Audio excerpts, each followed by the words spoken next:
காலவழியிலும் இந்த வாரத்தில் உங்களோடு பேசும்படியாக கடந்த வாரத்தில்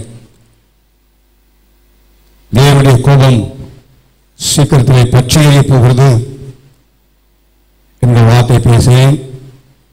போன வாரம் ஆராதனைக்கு வராதவர்கள் யூடியூப்ல செய்தி கேட்டீங்களா? யூடியூப்ல போடுறதுக்கு நான் பெரும்பாலும் விரும்புறதில்லை.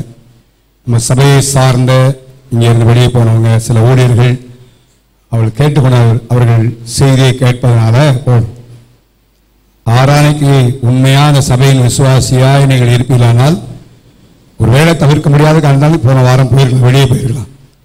ஞாயிற்றுக்கிழமை வர முடியாத சூழ்நிலை. அடுத்த வாரம் வர்றதுக்கு முன்னால் இந்த வாரத்தில் ஆண்டவர் நம்ம சபைக்கு என்ன சொன்னார் அப்படின்றது உங்களுடைய கரங்கள் இருக்கிற செல்போன் வச்சுருக்கிறீங்க, டிவி இருக்கு, பிரசங்கத்தை கேட்டிருக்கணும். எத்தனை பேர் கேட்டேன்னு தெரியாது. முதல்ல ஞாயிற்றுக்கிழமை ஆராதனைக்கு வராமலே போய் தப்பு. ஒவ்வொரு இந்த மாதத்தில் சொல்லியிருக்கணும், வருஷத்தில் மேக்சிமம் ஆராதனையை தவிர்க்காதீர்கள் சொல்லியிருக்கிறீங்க. போன வாரம் எத்தனை பேர் எங்கே போனானே எனக்கு தெரியாது. சரி, தவிர்க்க முடியாத காரணங்கள் யூடியூப்ல செய்தி வருது. இந்த வாரம் வர்றதுக்கு முன்னால இந்த வார்த்தை என்ன செய்தி கர்த்தர் கொடுத்தாரு, சபைக்கு என்ன செய்தி அப்படின்னு கேட்டிருக்கணும். இதுவரை கேட்டாலும் இனிமேல் கேள். சபையின் ஞாயிற்றுக்கிழமை ஆராதனையோட தேவனுடைய வார்த்தையை பேசணும். சும்மா விளையாட்டுக்காக நின்று பேசுறது இல்லை. வாரத்தில் யாராவது ஒருத்தர் கூப்பிட்டு வந்து எத்தனை பேர் பிரசவம் பண்ணுறது இங்கே வர்றதுக்கு ரெடியாக இருக்கான்னு தெரியுமா உங்களுக்கு? எத்தனை பேர் ரெடியாக இருக்கிறாங்க? எனக்கு ரொம்ப ஈஸி. வாரம் அவளை பிரசவம் பண்ண விட்டு நான் உட்காந்துருக்கலாம். இல்லை, தவிர்க்க முடியாத காரணங்கள். நான் வெளியே போகிற நேரத்தில் சுதர்சனை நான் வர சொல்லு. மற்ற நேரங்களில் வெளியுள்ள யாரையும் வர விடுறது. உங்களை ஆயத்தப்படுத்தி இவ்வளவு வாரத்தோடு செய்யும் பொழுது அந்த வார்த்தைகளை நீங்கள் கவனிக்கும். ஸோ கடந்த வாரத்தில் தேவனுடைய கோபம் பச்சையேறி போகிறது. நாம் அவரை அண்டிக் கொள்ள வேண்டும், கோபம் வராமல் நம்மை பாதுகாத்தோம் அப்படி சொல்லிட்டு ஆதியாமத்திலிருந்து தேவன் கோபமடைந்த சந்தர்ப்பத்தை நான் பல காரியங்களை சொல்லிக் கொண்டு வந்தேன். இன்னும் பல காரியங்கள் இருக்கிறது. அதை சொல்ல ஒரு குறிப்பிட்ட காரியங்களை மாத்திரம் உங்களோடு நான் பகிர்ந்து கொண்டேன். இன்றைக்கு காலவெளியிலே நான் உங்களோடு பேச போகிற காரியம், கடந்த வாரத்தில் அதை தேவனுடைய வார்த்தை பேசினேன். இந்த வாரத்தில் தொடர்ந்து வாக்கு தத்துவத்தை குறித்து பேச யோசித்தேன். ஆனால் ஆண்டவரின் இருதயத்திலே இன்னொரு அந்த பருத்துடைய இன்னொரு வார்த்தையை தேவன் வைத்தார். அதைத்தான் இந்த காலவெளியிலே நான் உங்களோடு பகிர்ந்துள்ளபடியாய் விரும்புகிறேன். நீதிமொழியின் புத்தகம் 27ஆம் அதிகாரம் 11ஆம் வசனத்தை வாசியுங்கள். Proverbs chapter 27 verse 11. நீதிமொழி புத்தகம் 27ஆம் அதிகாரம் 11ஆம் வசனம். என் மகனே,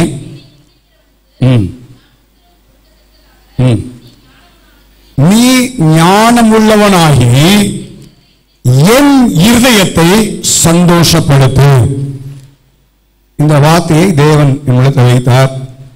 அந்த வார்த்தையை தியானித்து இந்த வார்த்தையின் அடிப்படையிலே இந்த காலவெளியிலே கர்த்தருடைய வார்த்தையை நான் பகிர்ந்து போகிறேன். என்னிடத்திலும் உங்களிடத்திலும் தேவன் சொல்லுகிற வார்த்தை, என் இருதயத்தை நீ என்ன செய்ய வேண்டுமா? சத்தமா சொல்லுங்க, சந்தோஷப்படுத்த வேண்டும். அந்த வார்த்தையை கிடைத்த மாத்திரத்திலே சொன்ன போல பல வசனங்களை நான் பார்த்தேன். ஆண்டவரே, நம்மை கோபப்படுத்துகிற நிலைமை தான் ஆண்டவரே, உன்னுடைய இருதயத்தை நாங்கள் சந்தோஷப்படுத்துவதாய் காணப்பட வேண்டும் என்கிற ஒரு பெரிய பாரத கற்றுக் கொடுத்த. இன்னைக்கு மனிதர்கள் ஒருவர் சந்தோஷப்படுத்துகிற காலத்திலே வாழ்ந்து கொண்டிருக்கிறோம். சந்தோஷப்படு ஒவ்வொரு காரியத்திலே மனிதன் சந்தோஷப்படுகிறான். ஒரு நாளிலே ஏரோதுடைய பிறந்த நாள் வந்தது. அவருடைய மகள் அவள் முன்பாக நடனமாடி அவளை என்ன செய்தான்? சந்தோஷப்படுத்தான் வாசிக்கிறோம். ரொம்ப நல்ல மனம். ராஜா உட்கார்ந்து இருக்கிறார் அரண்மனையில, அவரோடு சகாக்கள் இருக்கிறார்கள், எல்லாரும் இருக்கிறார்கள். அவனுக்கு முன்பாக குமாரத்தை நடனமாடி அவருடைய உதயத்தை சந்தோஷப்படுத்தினான் என்று எழுதப்படுகிறது. நானும் நீங்களும் இந்த காலங்களிலே என்னையும் உங்களையும் உண்டாக்கின அந்த சராசரத்தையும் படைத்த இந்த கடந்த 3 மாதங்கள் மாத்திரமல்ல, நம்முடைய வாழ்நாளெல்லாம் இதுவரை பாதுகாத்து பராமரித்து வந்த தேவனுடைய இருதயத்தை நாம் சந்தோஷப்படுத்துவதாய் காணப்பட வேண்டும். இந்த மார்ச் மாதத்தில், இந்த ஏப்ரல் மாதத்தில் தீர்மானிப்போம். இந்த மாதம் வரப்போற நாட்கள் ஆண்டவரே, நான் யாரை சந்தோஷப்படுத்துறோம் இல்லையோ, நான் உண்மை சந்தோஷப்படுத்துவனாய் காணப்பட வேண்டும் என்கிற அந்த ஒரு இருதயத்தில் ஒரு தீர்மானத்தோடு நான் சொல்லுவோமானால், அந்த வசனத்தை முன்பது சொல்லப்படும், நீ ஞானம் உள்ளவனாகி என்ன செய்ய, என் இதயத்தை சந்தோஷப்படுத்தும். இன்னும் சில வசனங்களை வாசிப்போமானால் நமக்கு தெளிவாக வரும். வசனங்க நீதிமொழிகள் 23ஆம் அதிகாரம் 15ஆம் வசனம். நீதிமொழிகள் 23:15. உன் இருதயம் ஞானமுள்ளதாயிருந்தால் என்னிலே என் இருதயம் என்ன செய்யுமா, மகிழும். வார்த்தை வாசிங்க, எப்படி மார்க்கம். நம்ம ஞானமுள்ளவராய் இருப்போமானால் நம்முடைய தேவனுடைய இருதயம் என்ன செய்யும், மகிழும் மகிழும். சில பிள்ளைகள் ஸ்கூல்ல அவருடைய ஆண்டு விழாவிலையோ இல்லை அவங்க செய்கிற பேச்சு போட்டிலையோ பேசி பரிசை வாங்கி அவள் முன்னாள் பார்க்கும்பொழுது ரொம்ப சந்தோஷம். வீடியோ பண்ணுகிறோம், பலருக்கு ஷேர் பண்ணுகிறோம். ஸோ ஆண்டவரும் அவர் சந்தோஷப்படுகிற தேவன், அவருடைய இருதயம் மகிழ்ச்சி அடைய பண்ண முடியும். எப்பனா நம்ம ஞானம் உள்ளவனாய் இருந்தால் அவர் என்ன செய்யாரா, சந்தோஷப்படுகிறார். சரி, அடுத்த மாறாக இன்னும் சில வாசல் 2 வசனத்தை வாசிப்போம். 10ஆம் அதிகாரம் 1 வசனத்துக்கு நீதிமொழி புத்தகம் 10:1. ஞானமுள்ள மகன் யாரு சந்தோஷப்படுத்துகிறதா, ஞானமுள்ள மகன் தகப்பன் என்ன செய்கிறான், சந்தோஷப்படுத்துகிறான். அதேதான் 15ஆம் அதிகாரம் 20 சொல்லப்படுகிறது. ஞானமுள்ள மகன் தகப்பன் என்ன செய்கிறான், சந்தோஷப்படுத்துகிறான். அப்ப தேவனுடைய இருதயத்தை நானும் நீங்களும் சந்தோஷப்பட வைக்க வேண்டுமானால் இந்த கால்வழியிலே நானும் நீங்களும் ஞானம் உள்ளவர்களாக இருக்க வேண்டும். அதைத்தான் தேவன் விரும்புகிறார். ஞானம் என்று சொல்லும் பொழுது இந்த உலகத்தின் படிப்பினால் வருகிற ஞானத்தை நான் குறிப்பிடவில்லை. படிச்சீங்களோ படிக்கிறதோ, நாம் ஞானம் உள்ளவர்களாய் நாம் இருப்போமானால் தேவனுடைய இருதயத்தை நம்ம என்ன செய்ய முடியும், சந்தோஷப்படுத்த முடியும். இந்த வார்த்தைகளை நான் பார்த்த வழியிலே இந்த ஒரு வார்த்தை என் உபாகத்தில் சில வசனம் இருந்தது. ஆனால் இந்த ஒரு வார்த்தை என்னை அப்படியே சற்று அதற்குள்ளாக தியானிக்கும்படியாய் சற்று அதை யோசிக்கும்படியாய் செய்து. அப்ப நான் பார்த்தேன், அப்ப ஞானம் உள்ளவன் தகப்பனை சந்தோஷப்படுத்துறான்னு சொன்னால் அந்த ஞானம் உள்ளவன் எப்படிப்பட்டவன், அந்த ஞானம் உள்ளவனுடைய நடக்கை எப்படி, அவருடைய வாழ்க்கை எப்படி, அவன் எப்படி இருக்கிறான் என்பதை சற்று நான் வேத வசனத்தில் நான் பார்த்தேன். அதை சில வசனங்களை மாத்திரம் நான் சுட்டிக்காட்டி நான் ஜெபிக்க விரும்புகிறேன். இந்த காலையில் இல்லத்தில் ஒரு ஆசை இருக்கட்டும். நான் போன வார்த்தை சொன்ன போல அவரை கோபப்படுத்துகிற காரியங்கள் அல்ல ஆண்டவரே, மாறாக என் இருதயம்மை சந்தோஷப்படுத்துகிற ஒன்றாக இருக்க வேண்டும், என் இருதயம்மை சந்தோஷப்படுத்துகிற ஒன்றாக இருக்கணும் ஆண்டவரே என்கிற ஒரு தாக்கம், வாஞ்சை, ஆசை நம்முடைய உள்ளத்தில் வர வேண்டும். ஞானம் உள்ளவன் அவன் எப்படி நடந்து கொள்கிறான், ஞானமுடைய வாழ்க்கை எப்படி என்பதை குறித்து நான் பார்ப்போமானால் மேக்சிமமான வசனங்கள் நீதிமொழியிலேயே சொல்லப்பட்டிருக்கிறதை நான் பார்த்தேன். ஞானத்தை குறித்து அதிகமாய் போதிக்கிற ஒன்று நீதிமொழிகள். நாம் ஞானத்தை பெற்றுக் கொள்வதற்கு அதிகமாய் நீதிமொழிகளை வாசிக்க வேண்டும். நான் இன்றைக்கும் நீதிமொழிகளை வாசித்துக் கொண்டிருக்கிறேன். வாசிக்கும் முதல் அதிகாரத்தில் வாசிப்பீரானால் அது அறிவை, ஞானத்தை எல்லாவற்றையும் தரும் என்று எழுதப்படுகிறது. ஞானம் உள்ளவன் அவன் தேவனுடைய இருதயத்தை, அவருடைய இருதயத்தை சந்தோஷப்படுத்துறான் சொன்னால் அவருடைய வாழ்க்கை முறை என்ன, அவருடைய வாழ்க்கையின் காரியம் என்ன, எல்லாமே நம்முடைய வாழ்க்கை நடைமுறை வாழ்க்கை. தேவன் சொல்லும் பொழுது அந்த வசனத்தை வாசிக்கிறோம். 13ஆம் அதிகாரம் 1 வசனம் வாசிங்க. நீதிமொழிகள் 13:1. ஞானமுள்ள மகன் தகப்பனுடைய போதகத்தை என்ன செய்கிறான், கேட்கிறான். அப்ப அந்த போதகத்தை கேட்கிற மகன் அவன் ஞானம் உள்ளவன், அவன் தேவனுடைய இருதயத்தை என்ன செய்கிறான், சந்தோஷப்படுத்துகிறான். ஞானமுள்ள மகன். இன்னைக்கு நம்முடைய வாழ்க்கையிலே தேவன் தரக்கூடிய போதனைகளை நாம் எப்படி கேட்கிறோம்? போதனை என்று சொல்லும் பொழுது ஆலோசனை என்று எடுத்துக்கொள்ளலாம். அடுத்த வசனத்தை வாசித்தீங்கன்னா 13ஆம் அதிகாரம் 10 வாசிக்கும். அப்போ அதே ஆலோசனை கேட்கிறவன் கேட்கிறவர்களோ என்ன இருக்கா? சரி, அப்ப போதகம் என்று சொல்லும் பொழுது ஆலோசனை போதகம். ஞாயிற்றுக்கிழமை ஒவ்வொரு நாளும் தேவனுடைய வார்த்தையை கொடுக்கிறோம். சனிக்கிழமை ஞாயிற்றுக்கிழமை மாலையில வேத வசனத்தை போதிக்கிறோம். பல நேரங்களில் வேத வசனமாய் ஆலோசனை சொல்லப்படுகிறது. நம்முடைய வாழ்க்கையிலே ஞானமுள்ளவர்களாக இருப்போமானால், தேவனை சந்தோஷப்படுத்தலாக இருப்போமானால், அவருடைய போதனையை நாம் ஏற்றுக்கொள்ள வேண்டும். அவர் நமக்கு தருகிற ஆலோசனையை நாம் கேட்டுக்கொள்ளும். நீங்கள் வாசிக்கிறோம், வலி விலகுகிறவனுக்கு புத்திமதி எப்படி இருக்குமா? வசனமாயிருக்கும். சிலருக்கு வேத வாசிங்க, ஜெபிங்க, ஆலயத்துக்கு வாங்க, ஆண்டவரை தேடுங்க, கர்த்தருடைய காரியத்தில் பங்கு பெறுங்க. அன்னைக்கு வசனம். ஏன்னா அவர்கள் தேவனுடைய வழியில இல்லை. உங்க இருதயம் அதை சந்தோஷப்படுமானால், சொல்லப்படுகிற ஆலோசனையை சந்தோஷத்தோடு ஏற்றுக்கொள்வோமானால், நீங்கள் சரியான வழியிலே போய் கொண்டிருக்கிறீர்கள் என்பது அர்த்தம். அப்படி இல்லை அப்படின்னா நாம் வழி விலகி கொண்டிருக்கிறோம். வழி விலகி போய் கொண்டிருக்கிறோம். ஏதோ ஒரு காரியம் அடிக்குது.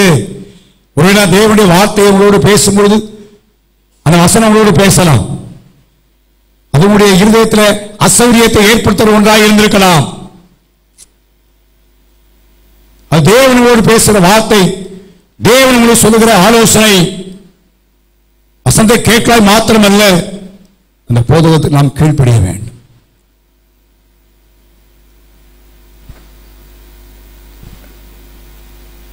சேரி குறித்து எழுதப்படுகிறது, அவர்கள் தங்களுக்கு கேடுண்டாகும்படியாய் தேவனுடைய ஆலோசனையை தள்ளிவிட்டார் என்று எழுதப்படுகிறது. ஆலோசனை தள்ளுவோமானால் ஏதோ ஒரு பக்கத்திலே கேட்டை நோக்கி நாம் போய்கொண்டிருக்கிறோம் அர்த்தம். நமக்கு சொல்லப்படுகிற ஆலோசனைகள், பிள்ளைகள் வாலிப பெற்றோர் சொல்லுகிற ஒரு ஆலோசனைகள் மிக அவசியம். நீங்கள் கெட்டு போவதற்குள் சொல்லுவதில்லை.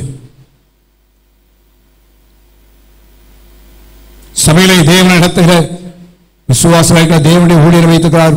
உங்களுக்கு சொல்லப்படுகிற ஆலோசனை நீங்கள் கெட்டு போவதற்காக அல்ல. நீங்களும் உங்களுடைய குடும்பமும் எல்லாவற்றிலும் ஆசிரியக்கப்பட்டு இந்த உலகத்தில் மாத்திரமல்ல பரலோக ராஜ்யத்தை நீங்கள் சுதந்திரிக்க வேண்டும் என்பதற்காகத்தான் அந்த ஆலோசனை சொல்லப்படுகிறது. வேறொரு காரியம் இல்லை, வேற எந்த நோக்கமும் இல்லை. அதுதான் சில நேரங்களில் தேவனுடைய வார்த்தைகள் கண்டிப்பாய் சொல்லும்போது அதை கண்டிப்பாய் சொல்லக்கூடிய ஒரு சூழ்நிலை.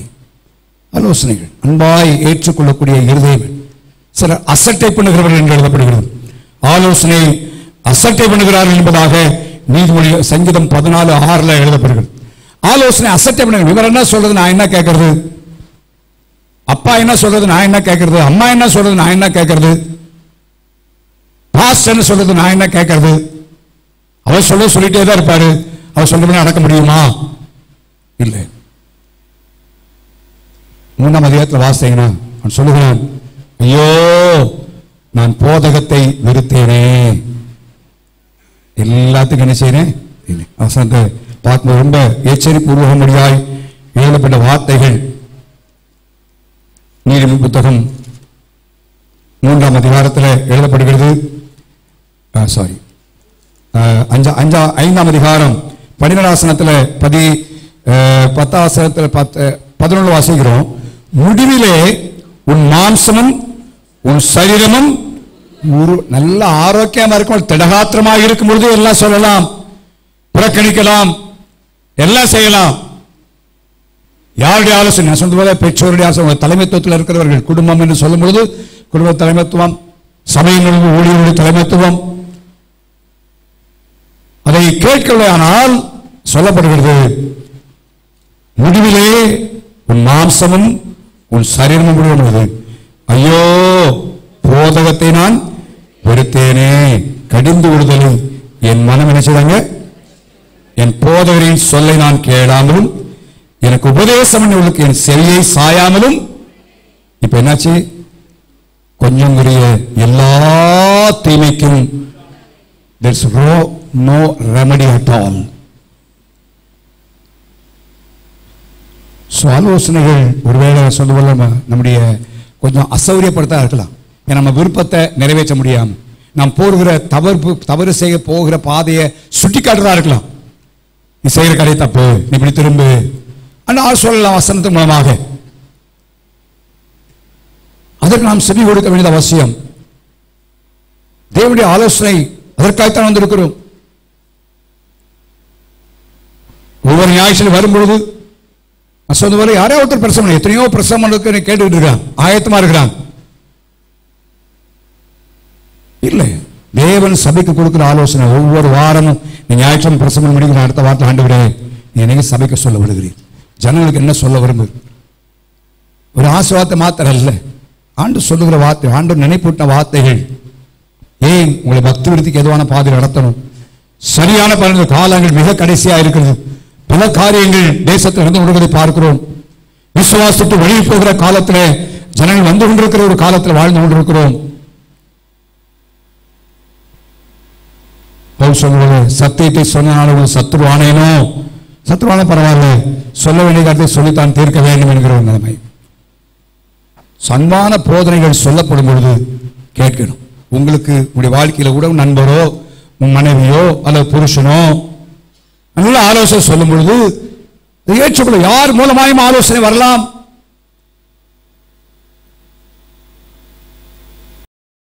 ஆலோசனை தள்ளுவோமானால் மிக பரிதாபம். நமக்கு தெரியும், சாலமோனுடைய குமாரனாகிய ரெகோபயாம் ஆட்சிக்கு வந்த ஒரு நிலைமையை பார்க்கிறோம்.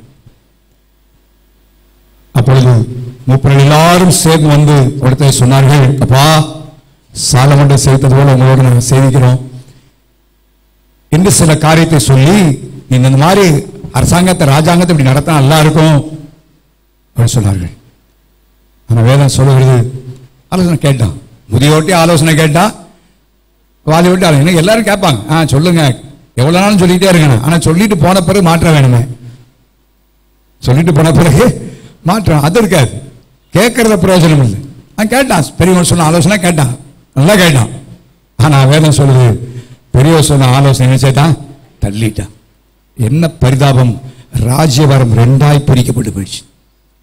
ஒரே ராஜ்யமா இருக்கணும், 12 கோத்திரங்கள் ஒன்றாக இருந்து ஆளுகை செய்ய வேண்டிய ஒரு நிலைமை, 2 கோத்திரம் பிரிக்கப்பட்டது. அது பிறகு பார்த்தீங்கன்னா கடைசி வரைக்கும் 2 கோத்திரத்துக்கு என்ன தான் இருந்துச்சு, பிரச்சனை இருந்து சவுலுக்குள்ளே பிரச்சனை, சண்டை.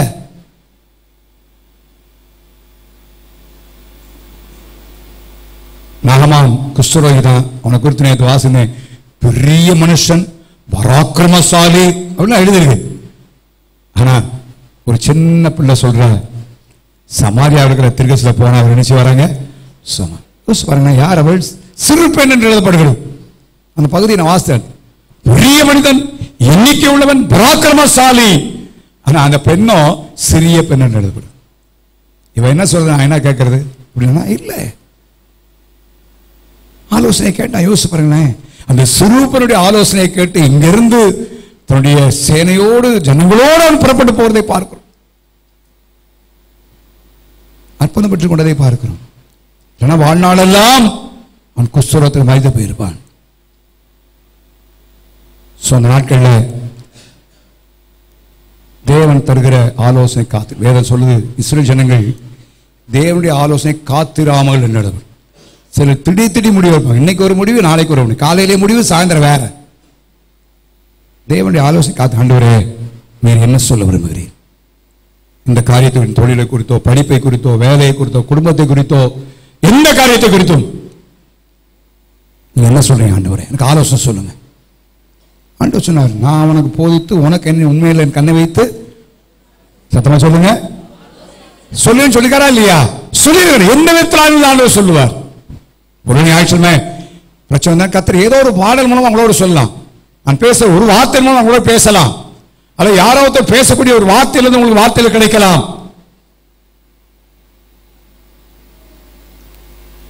அவன் ஞானம் உள்ளவன். ஆலோசனை புறக்கணித்தல்லுவமானா தேவனுடைய இருதயம் சந்தோஷப்படாது. அந்த காலவெளியிலே சொல்லும்போது ஒருவர் சந்தோஷப்படுறது எவ்வளவோ முயற்சி பண்றோம், எவ்வளவோ காரியம் செய்யணும்.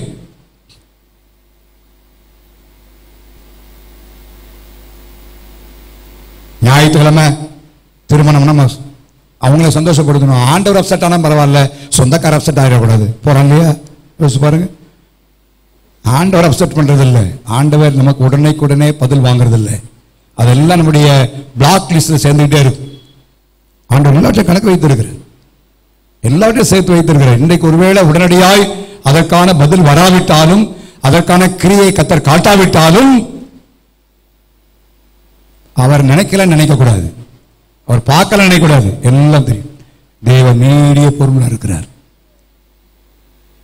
இந்த ஏப்ரல் மாதத்துல ஆண்டவர் எனக்கு உங்களுக்கு சொல்கிற வார்த்தை, பிரசமனை என்னையும் நிறுத்தி கொண்டுதான் சொல்கிறேன், அவருடைய இருதயத்தை நான் சந்தோஷப்படுத்தணும். ஆண்டவரே, இதயத்தை சந்தோஷப்படுத்தணும். அப்பா, நான் போதகத்தை கேட்கணும். எனக்கு சொல்லுகிற நல்ல ஆலோசனைகளை நான் சிவர்ந்து கேட்கணும். ஆண்டவரே, அதை ஏற்றுக்கொள்ளும், ஆலோசனை ஏற்றுக்கொள்ளணும். அப்படி ஜீவியத்திலே நாம் ஞானங்களாக நடப்போம். தேவன் நம்ம மேல சந்தோஷம், அவருடைய இருதயம் மகிழாம். பரவாயில்ல, நான் சொல்ற ஆலோசனைக்கு கீழ்ப்படுகிறான்னு சொல்லி யோசிப்போம். நம்ம பிள்ளைங்க நம்ம சொல்ற ஆலோசனை கீழ்ப்படியாட்டா என்ன வேதனைப்படுறோம், எவ்வளவு வேதனைப்படுறோம். என்ன செஞ்சோம்? அவங்களுக்கு படிக்க வச்சீங்க, பணம் கொடுத்தீங்க, அவ்வளவுதான். ஆண்டவர் எனக்கு உங்களுக்கு ஜீவனை கொடுத்திருக்கிறாரு. நம்முடைய குடும்பத்தை இவ்வளவு பாராட்டி பராமரித்து எத்தனை தீமைகள் நடத்தி ஒன்றுமில்லாத நிலையில ஆண்டவர் கொண்டு வந்தாரு. நினைச்சு பார்க்கணும். நம்ம ஆரம்பித்த காலத்தை நினைச்சு பார்க்கணும். இன்றைக்கு ஒரு நல்ல வேலையில் இருக்கலாம், தொழில இருக்கலாம், படிப்புல இருக்கலாம், பணத்தில் இருக்கலாம், செல்வாக்கில் இருக்கலாம். எங்கே ஆரம்பித்தோம்? நம்முடைய வாழ்க்கை எப்படி இருந்தது யோசிச்சு பார்க்கணும். அதுல இருந்து இது வரைக்கும் எப்படி ஆண்டவர் கொண்டு வந்தாரு யோசிச்சு பார்க்கணும். அதான் தாவீது சொல்கிறான், ஆண்டவரே, இதுவரை நடத்தியதற்கு என் குடும்பம் ஏமாத்திர ஆண்டவரே. இன்னைக்கு வந்தது வசதிகள், வாய்ப்புகள், ஆசீர்வாதங்கள் எல்லாவற்றுக்காக சோத்திரம். ஆனா அதனால ஆலோசனையை மறந்துடக்கூடாது. எந்த விதத்தில் இருந்து வந்தோம் என்பதை உணர வேண்டும். நம்முடைய இருதயம் தேவனை சந்தோஷப்படுத்தும். வார்த்தையில நீ சொல்ல போற வார்த்தை அதான். தேவனுடைய இருதயத்தை சந்தோஷப்படுத்த வேண்டும், தேவனியத்தை சந்தோஷப்படுத்த வேண்டும். நீதிமொழிகள் புத்தகம் 14ஆம் அதிகாரம் 16ஆம் வசனத்துல வாசிக்கிறோம். ஞானமுள்ளவன் பயந்து தீமைக்கு விலகுகிறான். ஞானமுள்ளவன் எப்படிப்பட்டவன்? தீமைக்கு விலகுகிறான் அல்ல, பயந்து தீமைக்கு விலகிறவன். தீமையை பார்த்தால் பயம். தீமையான காரியங்களை பார்க்கும் பொழுது நம்முடைய வாழ்க்கையிலே பயம் ஏற்பட வேண்டும்.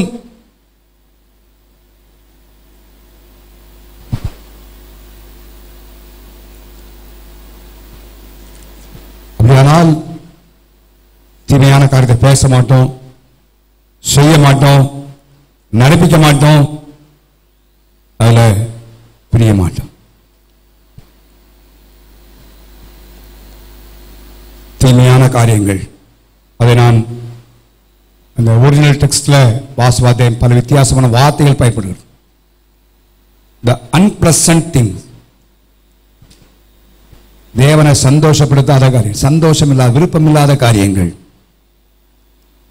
கிவிங் பெயின், வேதனை தரக்கூடிய காரியங்கள், இதெல்லாம் தீமையான காரியம். தீமை என்கிற காரியத்தில் எழுதப்படும். தேவனுடைய உள்ளத்தை வேதனைப்படுத்துகிற காரியங்கள்.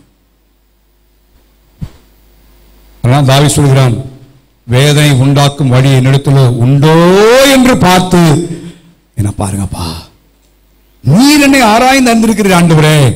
சொல்ல வார்த்தை கவனி, ரொம்ப அருமையாக சொல்லுகிறேன். யாபேசும் ஜெபிக்கும் பொழுது, ஆண்டவரே தீமையை விட்டு என்ன செய்யுங்க, ஆற்றுங்க. இதை குறித்து யோசி. தீமை என்பதே அநேகருக்கு தெரிகிறதில்லை.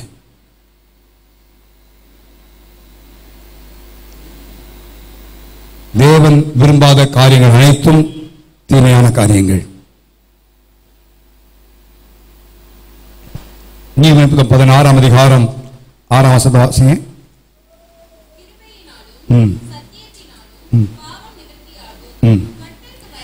கர்த்தருக்கு பயப்படுகிறதினால் மனுஷர் தீமையை விட்டு என்ன செய்வார்கள்? எப்ப விலகுவாங்களா? ஆண்டவருக்கு. இன்னைக்கு ஆண்டவர் பயப்படுற பயம் தான் இல்லாத ஒரு சூழ்நிலை. நம்முடைய ஜெபங்கள்ல ஒவ்வொரு ஜெபங்கள்லாம் கூடி வரும்பொழுது ஜெபித்துக் கொண்டிருக்கிறோம். ஆண்டவரே, தேவனுக்கு பயப்படுற பயம் வரணும். தேவன் கர்த்தர் பார்த்து கொண்டிருக்கிறார். நான் செய்கிற காரியம் எந்த காரியமானாலும் சரி, அதை தேவன் பார்க்கிறார் என்கிற உணர்வு வருமானால் தீமையை செய்ய மாட்டோம். அந்த பயம் உண்டாகட்டும், பயம் உண்டாகட்டும். காலவெளியிலே நம்முடைய இருதயம் தேவனை சந்தோஷம். ஆண்டவரே சொன்ன, ஆண்டவரே தீங்கு என்னை துக்கப்படுத்தாதபடிக்கு. ஏன் நான் துக்கப்படாத உங்களையே துக்கப்படுத்துறேன் ஆண்டவரே, உங்களே வேதனைப்படுத்திடுமாப்பா. வேண்டாம் ஆண்டவரே, வேண்டாம் ஆண்டவரே. அப்ப ஜெபத்தை பார்க்கிறோம்.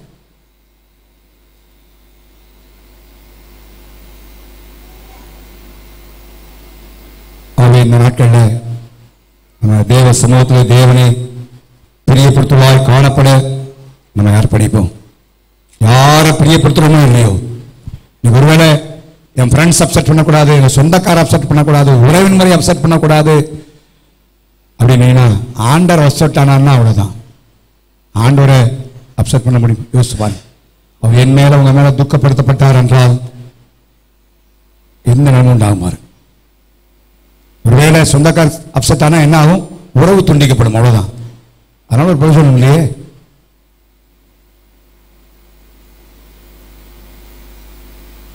வர நாட்களில் தேவனை அப்செட் படுத்தால் செய்யும் நம்முடைய வாழ்க்கை, நம்முடைய இருதயம் உண்டாகட்டும். அன்றாட ஜெபத்தில் கூட ஆண்டவர் சொல்லிக் கொடுத்த ஒரு காரியம் என்னன்னா, எங்களை சோதனைக்குட்பட பண்ணாமல் தீமையில் என்ன செய்ய ரட்சித்துக் கொள்ளுங்க ஆண்டவரே, தீமையை ரட்சித்துக் கொள்ளுங்க. ஜெபத்தை பார்க்கிறோம். ஏன் நம்ம தீமை நிறைந்த உலகத்தில் வாழ்கிறோம், சுற்றிலும் தீங்கு நிறைந்திருக்கிறது. யோசேப்பு தீமையான காரியத்துக்கு ஓடியை பார்க்கிறோம். அது சொல்லப்படுகிறது விலகினான் என்று. விலகிக் கொள்வது ரொம்ப அவசியம் என்பதை நாம் பார்க்க முடியும்.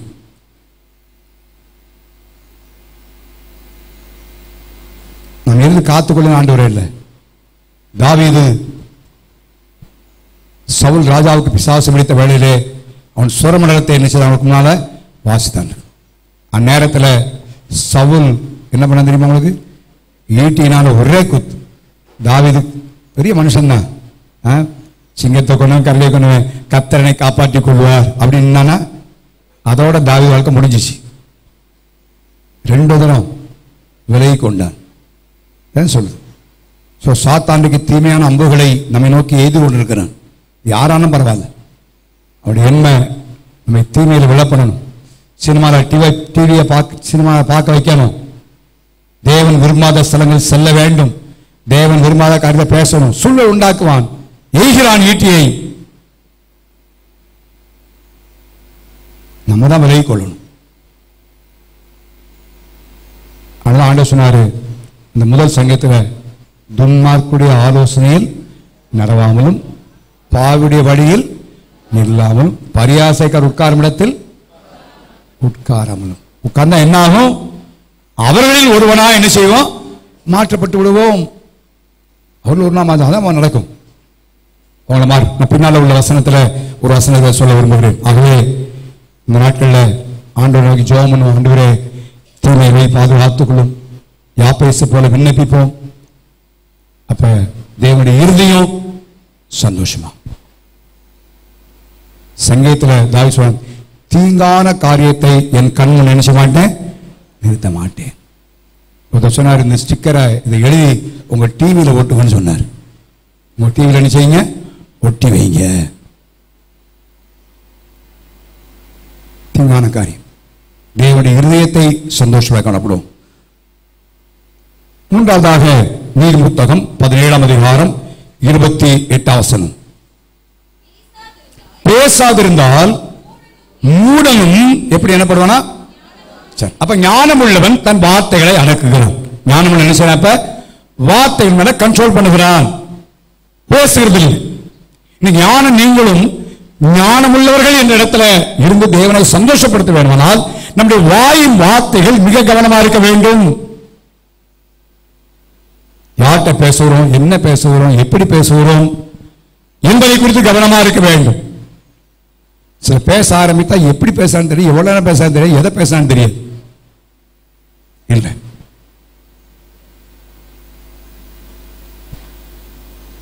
வாய் யாக்கோபு 3ஆம் அதிகாரத்தில் வாசிக்கிறோம். நான் பயங்கரமான ஒரு நெருப்பு என்று எழுதப்பட்டுகிறது. சரீரம் முழுவதும் கரைப்படுத்திக் கொள்ள எழுதப்படுகிறது. நம்ம எவ்வளோ ஜெபம் பண்ணாலும், வேத வாசித்தாலும், நான் எவ்வளோ பிரசங்கம் பண்ணாலும் என் நாள் அடக்கலன்னா அவருடைய பக்தியெல்லாம் வீணாய் போய்விடும் என்று எழுதப்படுகிறது. ஆண்டு சொன்னாரு, yes for yes, no for no. உள்ளதை உள்ளதுன்னு சொல்லு, இல்லைன்னா என்ன செய்ய இல்லை. சாக் பாக்ஸ் சொல்லாத, எக்ஸ்பிளைன். இன்னைக்கு நேரம் எக்ஸ்பிளனேஷன். நீ சில டியூட்டியில் லேட்டாக வந்தாங்கன்னா எக்ஸ்பிளனேஷன் கேட்பாங்க. அது மாதிரி ஆண்டவர்கிட்ட எக்ஸ்பிளனேஷன் கொடுக்க வேண்டிய அவசியம் இல்லை. ஆண்டவருக்கு எல்லாமே தெரியும், ஆண்டவருக்குலாம் தெரியும். ஸோ நம்முடைய ஜீவியத்தில் எபேசியர் 4:29 சொல்லப்படுது, கெட்ட வார்த்தை ஒன்றும் உங்கள் வாயிலிருந்து புறப்பட வேண்டாம். பக்தி விருத்தி மற்றொரு பிரயோஜனம், பக்தி விருத்திக்கு நல்ல வார்த்தை உண்டானால் மற்றொரு பிரயோஜனம் உண்டாகும்படி அதே என்ன செய்யுங்க, பேசுங்க. அதுக்கு அடுத்து எப்படி தெரியுமா உங்களுக்கு? அப்படி இல்லைன்னா வாயை முடிட்டு என்ன செய்யுங்க, அமைதியாயிருங்க. அதான் அர்த்தம். அந்த வார்த்தையை பேசுறதுனால இவங்க ஆசிரியப்படுவாங்க, நான் பேசுறதுனால இவங்க சந்தோஷப்படுவாங்க, அவங்களுக்கு ஏதோ ஒரு காரியம் வார்த்தை நடக்கும், அதெல்லாம் பேசும். நீங்க சொல்லுவார்கள், நான் ஒரு வார்த்தை பேசிட்டு வந்தேன் பாருங்க, அவங்க இருதயத்தை குத்துற மாதிரி இருக்கு. அதுல ஒரு பெரிய சந்தோஷம் இருக்கு. அதுல என்ன உங்களுக்கு கிடைச்சி? நம்முடைய வார்த்தைகள் பிறருடைய காயத்தை ஆற்ற வேண்டுமே தவிர காயப்படுத்தக்கூடாது, காயப்படுத்தக்கூடாது. அவதான் தேவன் பார்க்கிறார். எல்லாரும் தேவனால் சிருஷ்டிக்கப்பட்டவர்கள், தேவனுடைய பிள்ளைகள்.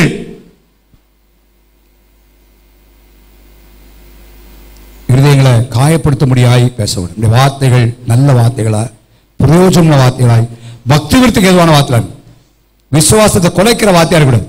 சில டைம் பேசினா இருக்கிற விசுவாசம் போயிடும். விசுவாசத்தை குலைக்கிற வார்த்தையா இருக்கக்கூடாது. விசுவாசத்தை ஊண்ட கட்டுற வார்த்தையா இருக்கும். சரி வரட்ட போவோம், 4 வார்த்தை பேசுவாரு, நல்லா இருக்கும், இருதயத்தில் சந்தோஷமா இருக்கும். அப்படிப்பட்ட நிலைமையில நம்முடைய வார்த்தைகள் இருக்குமானால், நாம் இங்கே பேசுறோம், ஆனால் அதை கேட்டு யாரு சந்தோஷப்படுகிறோமா? தேவன் சந்தோஷப்படுகிறார். ஹல்லேலூயா, ஹல்லேலூயா. நீங்க என்ன சொன்னாங்கன்னா, வாயை மூடிட்டே இருந்தா மேலே ஏறிடுவாங்க. மேலே ஏறிட்டு இப்ப என்ன செஞ்சா, மேலே ஏறினா என்ன ஆகும் யோசிச்சு பாருங்க. சில சொல்ல அப்படிதான், வாயை மூடிட்டே இருந்தோம்னா என்ன ஏறிடுவாங்க, மேலே ஏறிடுவாங்க. மேலே ஏறினா கீழே வளர்ப்புறாங்க. அவங்க தான், நீங்க கீழே வளர்ப்புறது இல்லை. பேசுறவங்க பேசட்டும், அவருடைய வார்த்தைகளை அடக்கும். இந்த காலையில கத்து சொல்றது, இந்த வருஷத்துல இந்த 4ஆம் மாதத்தில் ஆண்டவரே உங்க இருதயத்தை நான் சந்தோஷப்படுத்துறாருக்கேன். ஆண்டவரே உன் இருதயத்தை நான் சந்தோஷப்படுத்து, என் வாயை அடக்குவேன். தேவையில்லாம நான் பேச மாட்டேன், அவசியம் இல்லாத காரியத்தை வாயில் பேச மாட்டேன். பேசினா விசுவாசத்தின் வார்த்தைகள், பிரயோஜன வார்த்தைகள், நல்ல வார்த்தைகளை என் வாயிலிருந்து பேச கிருபதாங்கப்பான்னு ஆண்டோட கேட்போம். ஆண்டோட கேட்போம். அப்படி இருதயம் சந்தோஷப்பட்டு யோசிச்சு பாருங்க. இந்த ஏரோதின் மகள் சந்தோஷப்படுத்தின உடனே அவன் கேட்டான், சொல்லிட்டான், நீ என்ன வேணாலும் கேட்டாரு. என்ன யோசிச்சு பாருங்க, என்ன வேணாலும் கேளு. அதை கேட்டது என்ன? யோவாசனை அது கொடுக்கல, சந்தோஷப்பட்டானா? துக்கம். ஆனா வாக்கு பண்ணியாச்சு, கொடுத்து. யோசிப்பாங்க, ஒரு மனிதனே அவ்வளோ சந்தோஷப்பட்டோன்னே கொடுப்பான்னா, நம்ம ஆண்டவரை சந்தோஷப்படுத்தினா நம்ம கேட்க வேண்டிய அவசியம் இல்லை. பரலோகத்தில் தேவன் எல்லாத்தையும் தந்துகிட்டே இருப்பார். ஹல்லேலூயா, ஹல்லேலூயா. உங்களை சந்தோஷப்படுத்துற பிள்ளைகளுக்கு நீங்க கேட்டா வாங்கி தரீங்க எல்லாம். யோசிச்சு பாருங்க, உங்க பிள்ளைங்க சந்தோஷம், உங்களை எப்பயும் நல்லா சந்தோஷமா வச்சுக்கோங்க. வெளியே போயிட்டு வரும்போது ஏதாவது வாங்கிட்டு வராம இருக்கீங்களா? இல்லை. இந்த வருஷத்துல தேவனுடைய ஆசீர்வாதம் மேல வரட்டும். உலகப்பரமான நன்மையானாலும் சரி, சரீரத்துக்குரிய எந்த நன்மையானாலும் வரட்டும். அது எப்போ வரணும்? அவரை சந்தோஷப்படுத்தும். ஆண்டவரே அவரை சந்தோஷப்படுத்தல என்று நோக்கம் இருக்கட்டும். ஆசீர்வாதத்தை பெற்றுக் கொடுக்கல, அவரை சந்தோஷப்படுத்தவர்களா இருக்குமானா நமக்கு வர வேண்டிய ஆசீர்வாதம் கத்தரிச்சு வாருங்க, தந்து விடுவார். எபேசியர் 5:15 நீங்கள் ஞானமுள்ளவாய் நடந்து காலத்தை பிரயோஜனப்படுத்த. திரும்ப வேண்டாம், காலத்தை செய்யுங்க. ஞானம் உள்ளவன் நாட்களை காலத்தை பயன்படுத்திக் கொள்கிறான். நமக்கு முன்னால வைக்கப்பட்ட காலங்கள் ரொம்ப காலம் இல்லை. நான் அடிக்கடி நினைவுபடுத்துகிற வசனங்கள் வெளிப்படுத்தின விசேஷம் 12:12 சாத்தான் தனக்கு கொஞ்ச காலம் மாத்திரம் உண்டென்று அறிந்து, அவனுக்கு ஒன்று தெரியும் தனக்கு எவ்வளவு காலம் தான் இருக்குன்னு சொல்லி, அதனால ஏராளமான ஆக்சிடென்ட், கொத்து கொத்தாய் ஜனங்கள் மறிக்கிறத பார்க்கிறோம். எத்தனை வெட்டு, கொலை, எத்தனை காரியங்கள். மரணம் ஏற்படாத நாட்களே இல்லை. அவனுக்கு தெரியும் கொஞ்ச காலம் மாத்திரம். ஆனால் தேவனுடைய பிள்ளைகளாகி நாம் காலத்தை அறிந்து கொள்ள வேண்டும். அந்த வருஷத்தின் 3 மாதங்களை இமைப்பொழுது கடந்து போல போயிடுச்சு. ஏப்ரல் மாதம், மே மாதம் பிள்ளைங்க லீவு அப்படின்னு வந்துடும். அடுத்த அட்மிஷன் ஜூன், டிசம்பர் வந்துடும். இந்த நாட்களை எவ்வளோ ஜோமன் இருக்கிறோம், எவ்வளோ வேதத்தை வாசிக்கிறோம், எவ்வளோ கத்தற்காய் வாழ்ந்திருக்கிறோம், கர்த்தருடைய காரியங்களுக்கு எவ்வளவு கொடுத்திருக்கிறோம். யூஸ் பாரு. நேரங்கள் ஆண்டவருக்காக பயன்படுத்தும். வீணாய் உட்காந்து வெட்டியா டிவிலையும் மத்தாள்கிட்ட உட்காந்து கதை பேசி நேரத்தை வீணாக்காதீங்க. காலம் இல்லை, நாட்கள்ல நேரம் கிடைச்சா ஒரு அதிக பைபிளை வாசிங்க. நேரம் கிடைச்சா உட்காந்து ஜெபம் பண்ணுங்க. சபைக்காய், ஊழியர்களுக்காய் எவ்வளோ ஜெபிக்கலாம். நீங்க தேசத்தின் நிலைமை ஜெபம். இந்த வருஷம் குட் ஃப்ரைடேல ஆண்டவரை பத்தி சில வார்த்தை சொல்லிட்டு தேசத்துக்காக ஜெபி போறோம். இன்னைக்கு நிலைமையில தேவ ஜனமாகிய நம்ம தான் தேசத்துக்கு முன்னால் நிற்கணும். என்ன நடக்கும்னு தெரியாது. தேசத்தில் எப்படிப்பட்ட தேவ ஜனங்களுக்கு எப்படிப்பட்ட காரியங்கள் நமக்கு தெரியாது. நெருக்கமான ஒரு காலங்களுக்காய் போக்கிற ஒரு சூழ்நிலை வந்து கொண்டு இருக்கிறோம். நம்ம ஜெபி போகிறோம். ஜெபிங்க கொஞ்ச நேரம். சபைக்காய், ஊழியனுக்காய் ஜெபிங்க. ஊழிய செய்கிறவர்களுக்காக ஊழிய ஜெபங்கள் அதிகமாய் தேவை. ஒரு நினைச்சக்கூடாது ஊழியத்தில் ஊழிய நிற்கிறால ஒண்ணுமே தெரியல நினைக்கூடாது. உங்கள் எல்லாரை காட்டிலும் அதிகமான பாரங்களும் வேதனை உள்ளவன்.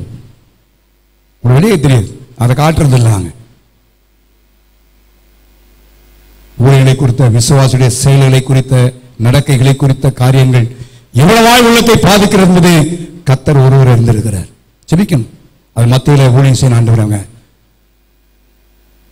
நேரங்கள் வீணாக்காதே. கொஞ்சம் நேரம் கிடைச்சா கூட ஒரு புதிய ஏற்பாடு வாங்கி உங்க பையில போடுங்க. வேலை ஸ்தலத்தில் கொஞ்சம் நேரம் கேப் கிடைக்குதா உட்காந்து வாசி.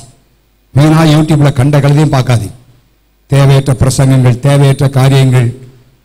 இன்னும் ரீல்னு வருதா ஒன்று? என்ன ரீலா?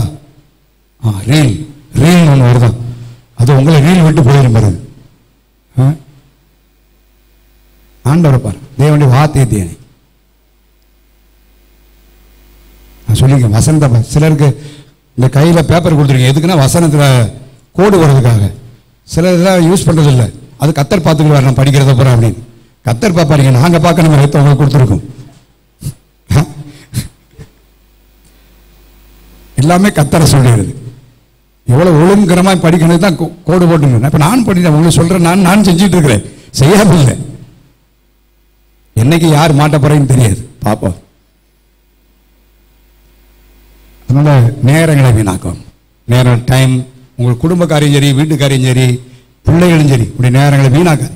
படிங்க, இந்த லீவ் நாட்கள் வேதத்தை வாசிங்க, அடுத்த உள்ள காரியங்களை பாருங்க. ஞானம் உள்ளவன் காலத்தை பிரயோஜனப்படுத்திக் கொள்கிறான். சொல்ல 2 காலத்தை சொல்லி நான் முடிக்க விரும்புகிறேன். பிரசங்கம் 8ஆம் அதிகாரம் 5ஆம் வசனத்தை வாசிங்க பார்ப்போம்.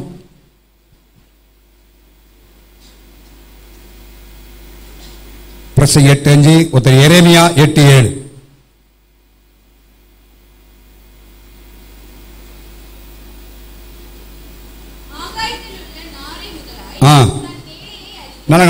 எரேமியா சொல்றாரு, ஆகாயத்துல நாரை முதலாய் தன் காலத்தை அறியும்,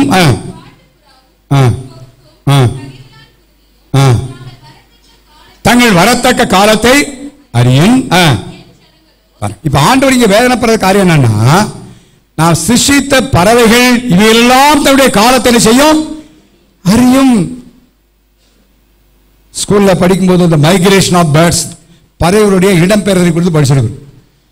எத்தனையோ கிலோமீட்டர் தாண்டி பறவைகள் எங்க வருது?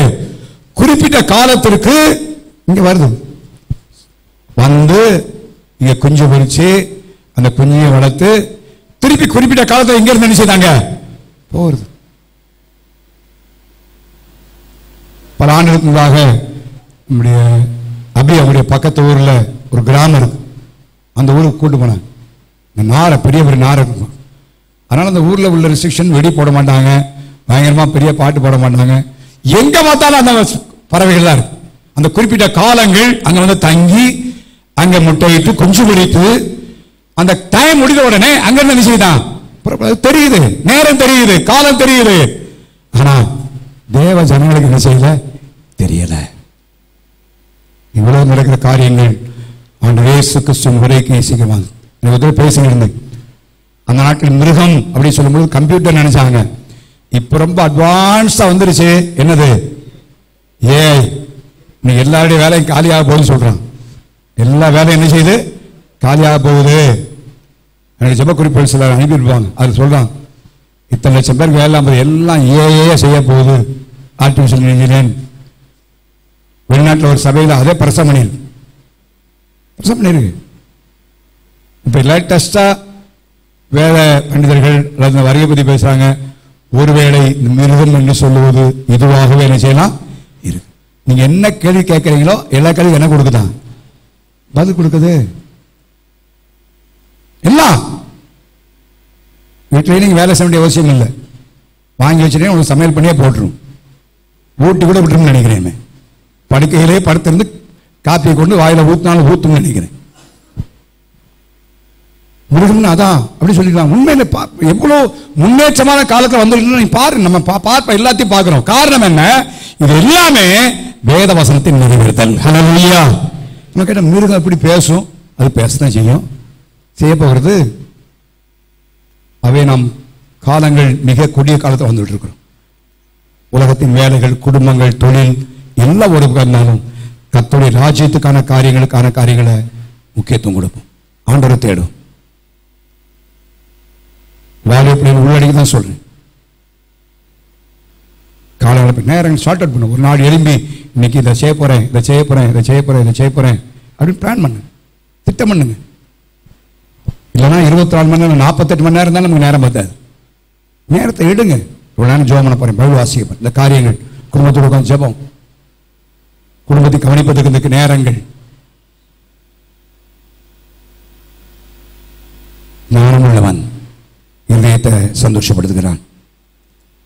நீதியின் புத்தகம் 13ஆம் அதிகாரம் 20 வாசிங்க.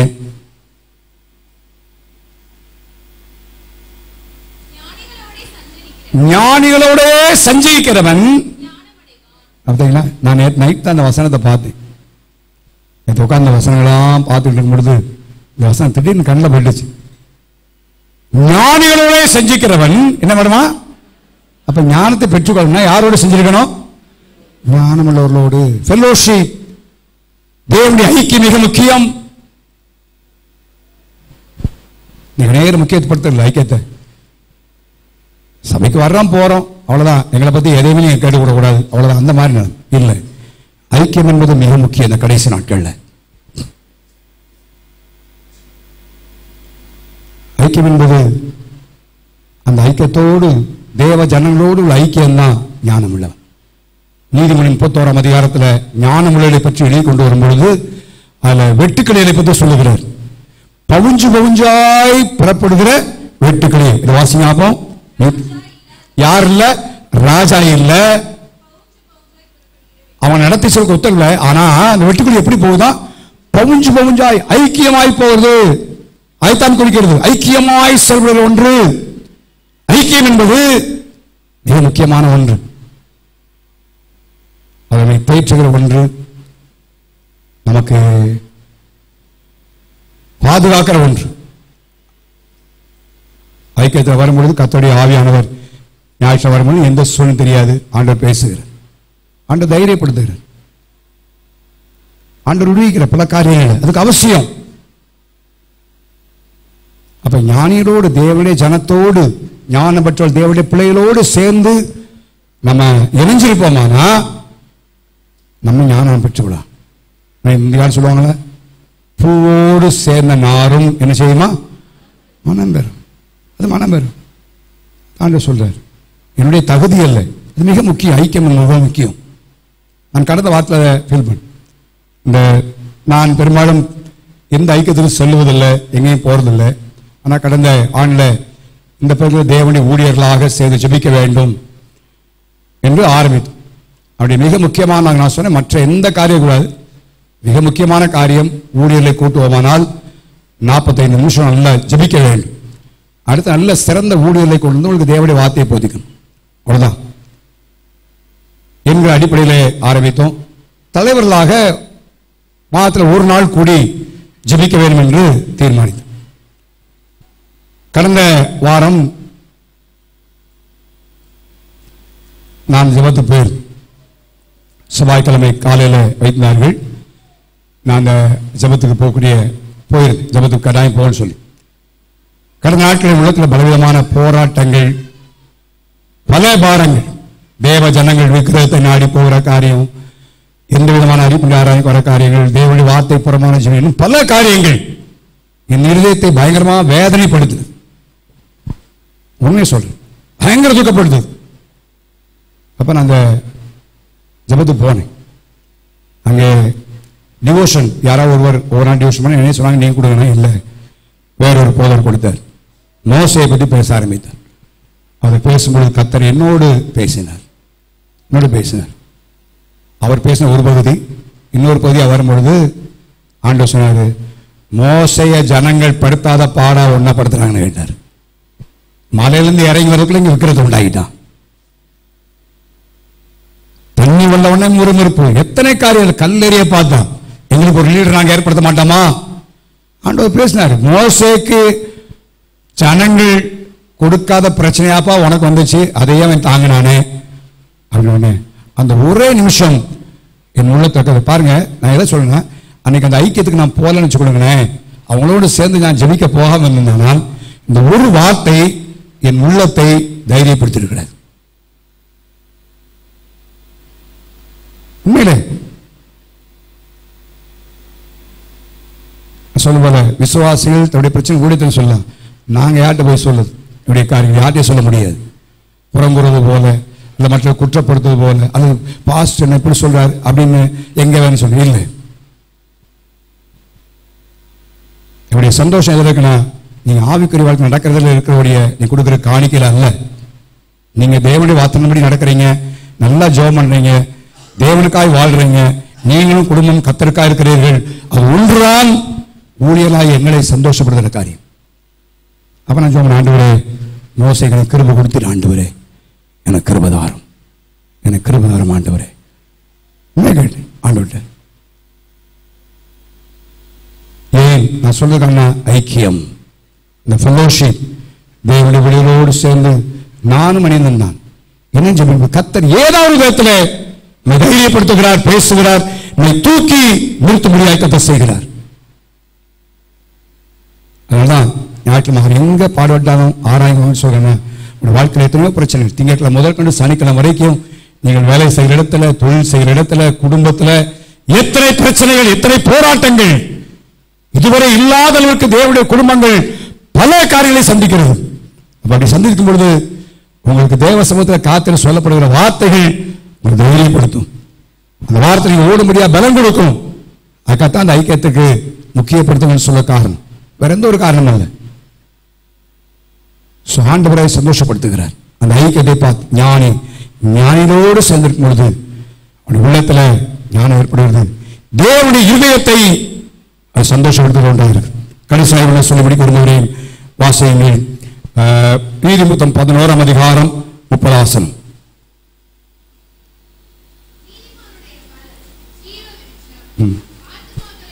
ஆத்துமாக்களை ஆதாயம் பண்ணி கொடுக்கிறவன் ஞானம் உள்ளவன். ஞானம் உள்ளவன் யார்?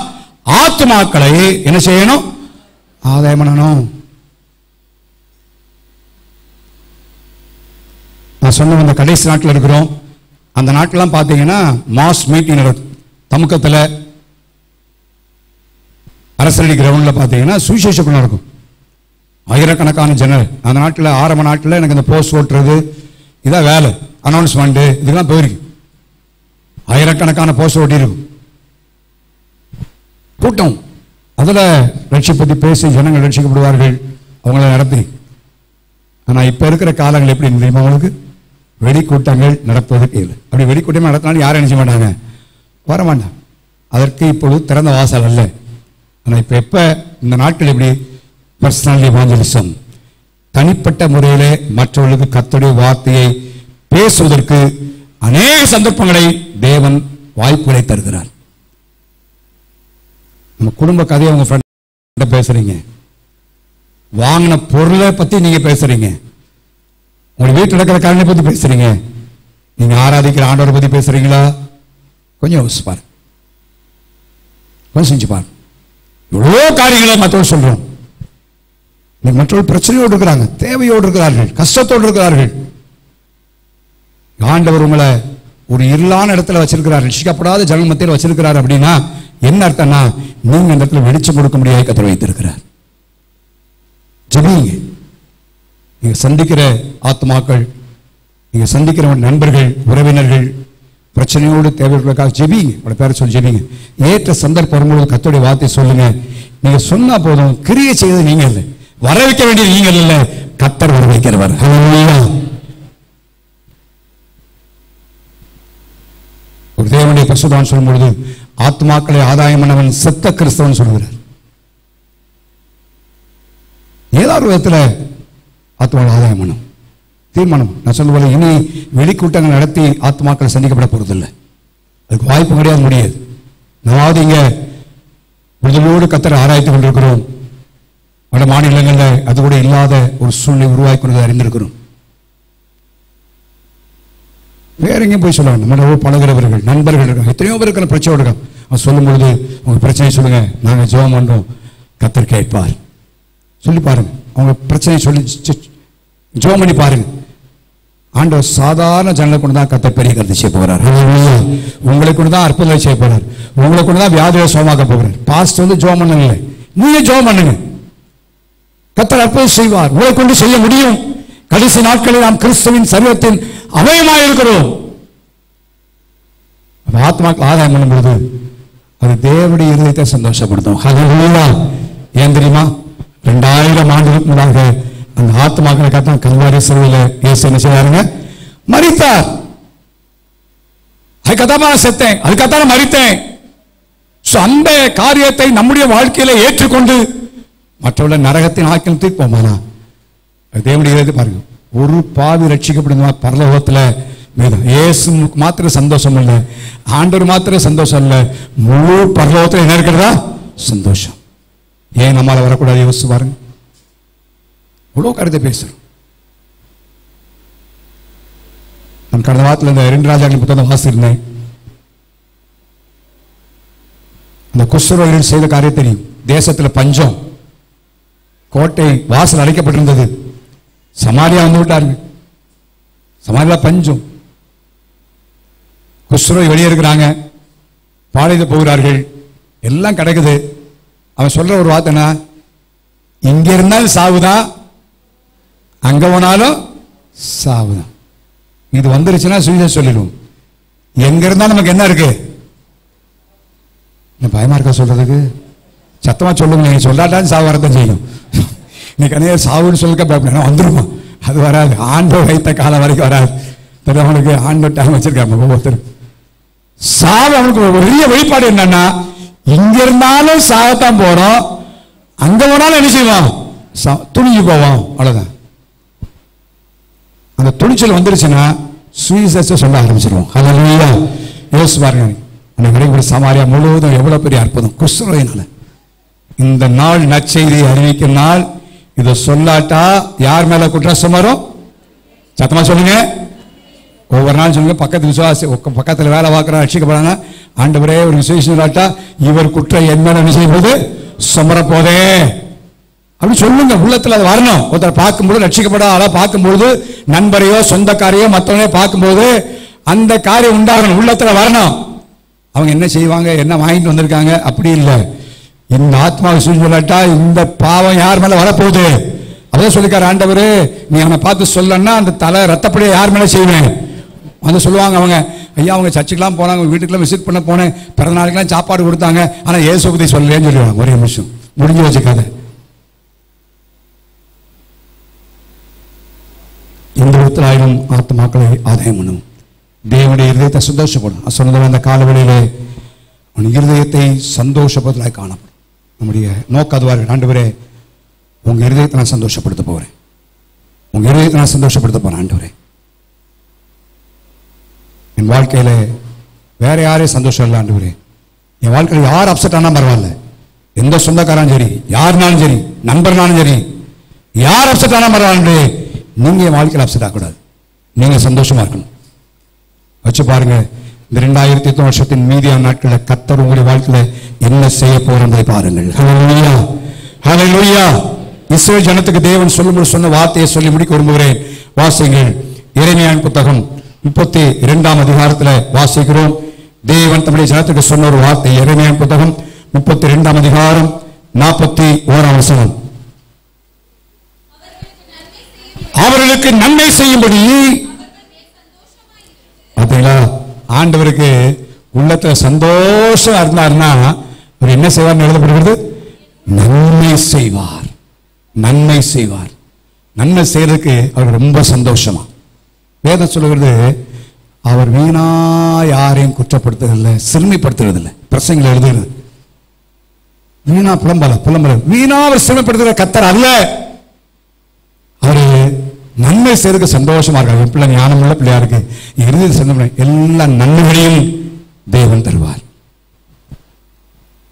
இந்த நாட்களில் நம்முடைய இறுதியும் நன்மை செய்தா இருக்கட்டும். என் முழு இதயத்தோடும் முழு ஆத்மாவோடும் அவன் தேசத்தில் நிச்சயமா என்ன செய்வேன்?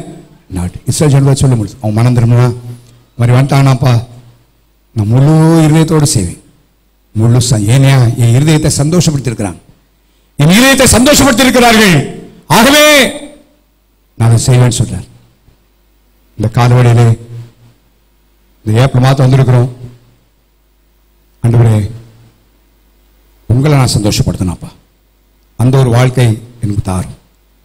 என் வாழ்க்கையின் மூலமாக உங்க இருதயம் துக்கப்படுத்தக்கூடாது, வேதனைப்படக்கூடாது. ஆண்டவரே, உங்க இருதயத்தை சந்தோஷப்படுத்த எனக்கு சொல்லப்படுகிற நல்ல ஆலோசனை நான் கேட்கணும். அலட்சியம் பண்ணக்கூடாது, விட்டுவிடக்கூடாது, தள்ளிவிடக்கூடாது.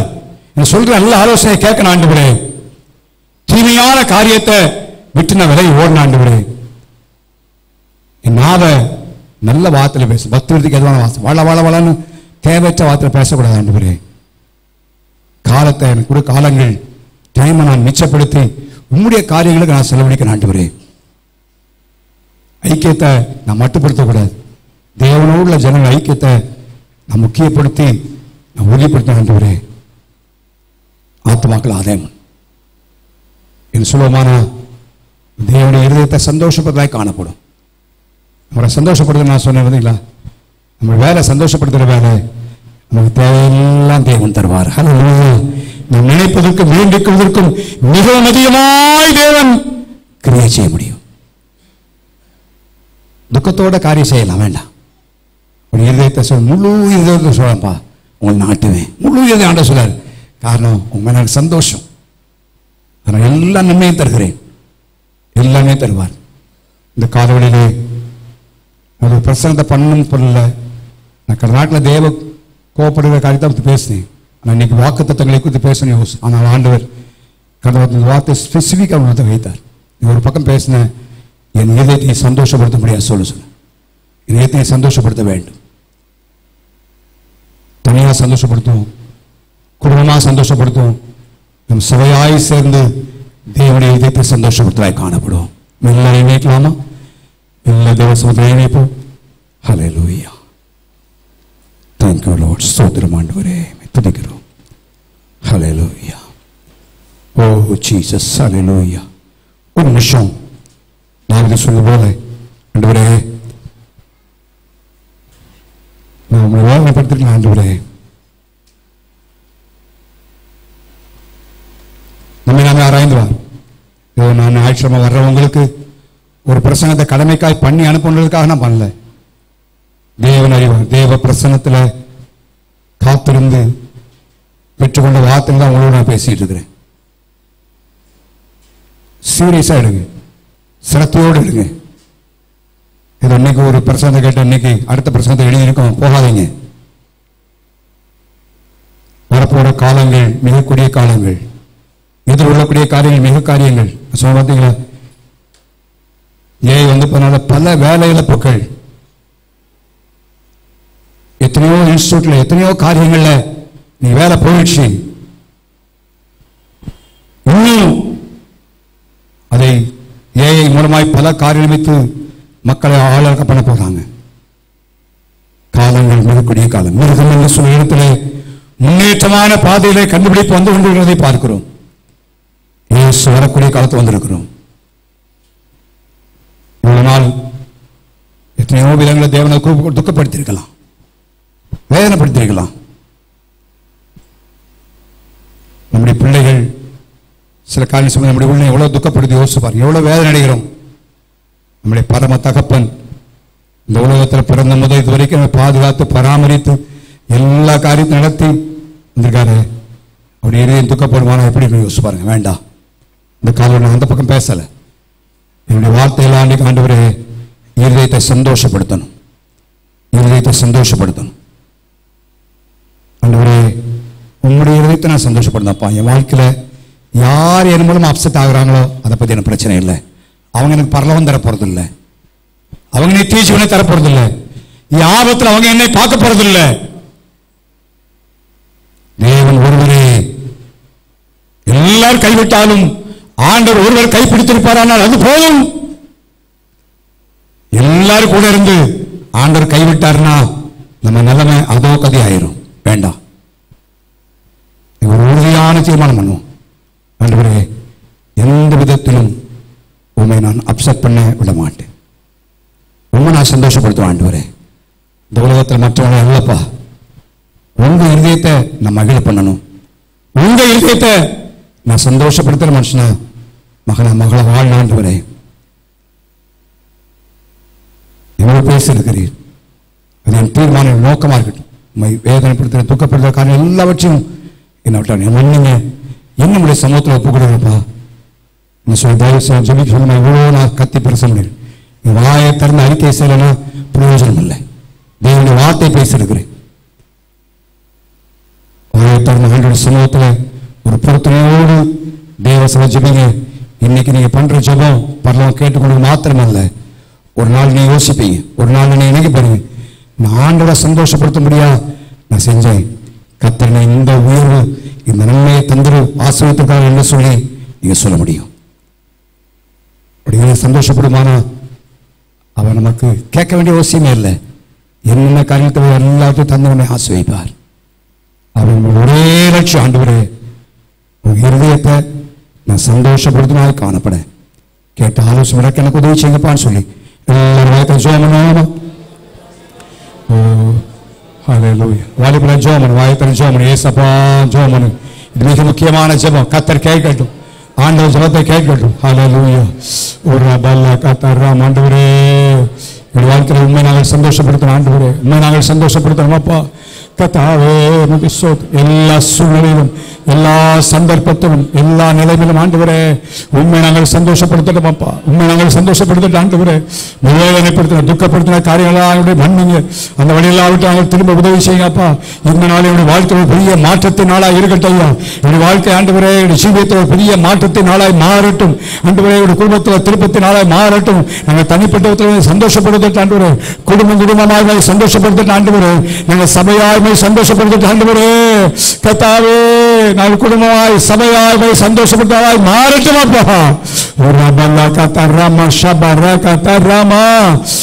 பலிபீடத்தை சமர்ப்பிக்கிறோம் அப்பா. ஹல்லேலூயா. பலிபீடத்தில் என் பரனே பரக்கிறேனே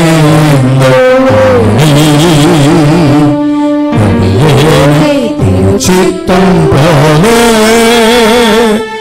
ஆண்டு நடத்தினோமே. சித்தம் போலே ஆண்டு நடத்தினோமே. கல்வாரேன் அன்பினையே கண்டு விளைந்தோடி வந்தேன். அன்பினையே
சந்தோஷமாக்கும்படியாக இந்த பலிபீடத்தில் பரிசுப்பா சுற்றி சொல்லி உண்மையான ஒப்பு கொடுத்து வரும். வசனம் கேட்டு போறதில்லை.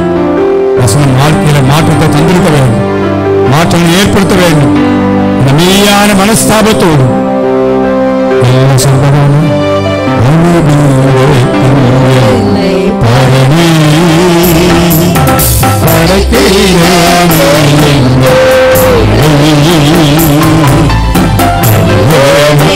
சித்தம் போல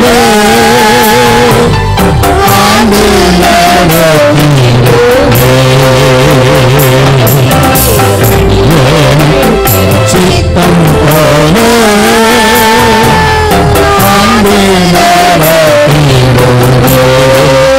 கல்வாரே அன்பே கண்டு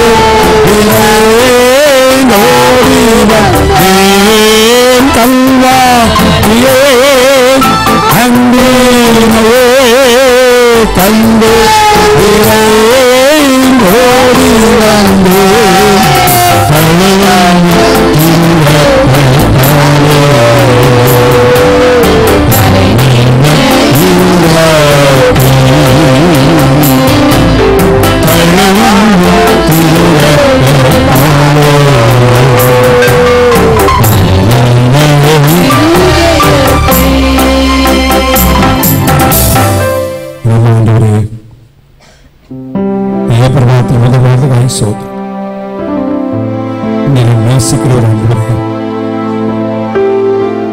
எங்களோடுமே பட்சமாய் பேசுகிற தேவன் என்று குறித்து எழுதப்படுகிறது. இந்த உலகத்தின் கடைசி நாட்களில் வந்து கொண்டிருக்கிற ஆண்டவரே, வாழ்க்கை சற்று ஆராய்ந்து பார்க்கிறோம். கடந்த நாட்களில் ஆண்டவரே உண்மை நாங்கள் வேதனைப்படுத்தின காரியங்கள் உண்டு. ஆண்டவரே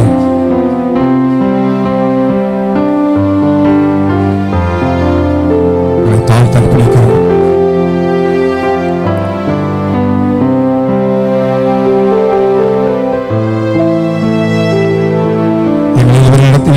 எங்கள் ஆசீர்வாதங்கள், மேன்மைகள், உயர்வுகள் எல்லாம் உன்னால உண்டான ஆண்டவரே. நம்ம சில மனுஷரை பிரியப்படுத்துவதற்கு, சில சூழ்நிலைகளை பிரியப்படுத்துவதற்கு ஆண்டவரே, சில வாழ்க்கையில ஆண்டவரே மற்றவரை சந்தோஷப்படுத்தணுன்ற எண்ணத்துல உங்களை வேதனைப்படுத்திட்டோம். எங்களை மன்னிங்க ஆண்டவரே. தனிப்பட்ட நம்ம உபரி போடுகிறோம், குடும்பமாக போடுறோம், சபையாக போடுகிற ஆண்டவரே எங்களை மன்னியும். எங்களை பலிபீடத்தில் சமர்ப்பிக்கிறப்பா. முதல் வார்த்தை பேசுகிறீங்க, இந்த வாசம் முழுவதும் ஆண்டவரே, வாழ்க்கை முழுவதும் உங்களை நாங்க அப்செட் ஆக்கிடக்கூடாது ஆண்டவரே. உங்க இருதயத்தை எல்லா நாளும், எல்லா சூழ்நிலும், எல்லா சந்தர்ப்பத்திலும் நாங்கள் சந்தோஷப்பட்டமாய் காணப்பட எங்களை அர்ப்பணிக்கிறோம். எங்களை அர்ப்பணிக்கிறோம், எங்களை படைக்கிறோமப்பா. உங்களை சந்தோஷப்படுத்தினாத்தான் உலகத்தில் வர இனி வரப்போற நாட்களில் நன்மைகளை பெற்றுக்கொள்ள முடியும் ஆண்டவரே. தீர்வு நிறைந்த கால ஆண்டவரே, பஞ்சங்களும் பட்டினியும் நெருக்கடியும் வேலை இழப்புகளும் வேலையில்லா திண்டாட்டங்களும் இன்னும் குடும்பங்கள் பலவிதமான சூழ்நிலை கொடுக்கிறப்பா. நல்லா வாழணும், சந்தோஷப்பட்டோம். வார்த்தைகள் இப்பொழுது ஆவியில் எழுதப்படுவதாக நீ சொன்ன வார்த்தை ஆண்டவரே, நீர் கொடுத்த செய்தி ஆண்டவரே, எங்க இதயத்தில் எழுத ஆண்டவரே, எங்க இதயத்தில் எழுதுக. எங்க வாழ்க்கையில் மாம்சமாய் மாறட்டும். ஒவ்வொரு நாளும் நம்முடைய வாழ்க்கையின் சூழ்நிலைக்குள்ள நான் போகும்போது பலவிதமான நிலைக்குள்ள போராடுகிறே, என் இதயத்தில் உங்களை சந்தோஷப்படுத்தணும் அந்த ஒரு எண்ணம் என் இதயத்தில் ஓடிக்கொண்டே இருக்கட்டும், ஓடிக்கொண்டே இருக்கட்டும் அப்பா. அந்த கிருபை தான் சபையா சந்தோஷப்படுத்துகிற சபை இருந்து எங்க மேல நீ மகிழ்ச்சியாக இருக்க சந்தோஷப்பட கர்த்தர் எழுதிச்சபடியாக ஜெபிக்கிறோம். வேலைகள், பிரயாணங்கள், படிப்புகள், தொழில் எல்லாவற்றும் கூட ஜெபித்திற்கு ஆசிரியர் கண்ட தயவை தந்து உதவிச்சையும் பிரச்சனையும் உங்கள் பிள்ளைகளுக்கு உதவி செய்வீராக. எங்கள் சமய சமூகத்தை எடுத்து செய்ய பிள்ளைகளுக்காக ஜெபிக்கிறோம். எல்லாருக்கும் ஆசிரியர்களாக ஜெபிக்கிறோம். கர்த்தாவே முழுசோ குடும்பமாய் சபை குடும்பமாய் போராடுகிற எல்லா சத்துரு வல்லமைகள் இந்த வாரத்தில் இருக்கிறது அசுத்தம் வல்லமைகள் எல்லாத்தையும் இயேசுவின் நாமத்தால் சிறைப்படுத்துகிற ஆண்டவரே வல்லமைகள் உண்டாகட்டும். குடும்பங்களுக்கு கொடுக்கக்கூடிய எல்லா நன்மை உண்டாகட்டும். குறைகள் நீங்கட்டும் அப்பா. தேவ சமாதான குடும்பங்களை நிரப்பட்டும். ஆசிரியமாக பயன்படுத்தப்படும் சகல கருத்து மேம்பட்டுள்ளேன் இயேசுவின் நாமத்தில் வந்த பிதாவே. நான் இரத்தத்தில் மறைந்துள்ளேன். இயேசு இரத்தத்தில் மறைந்துள்ளேன்.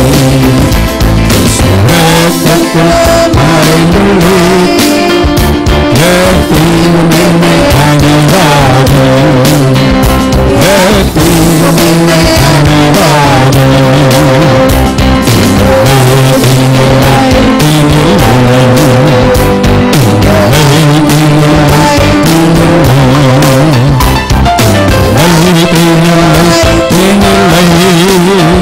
சாத்தான் தீமை சொல்ல முடியாது.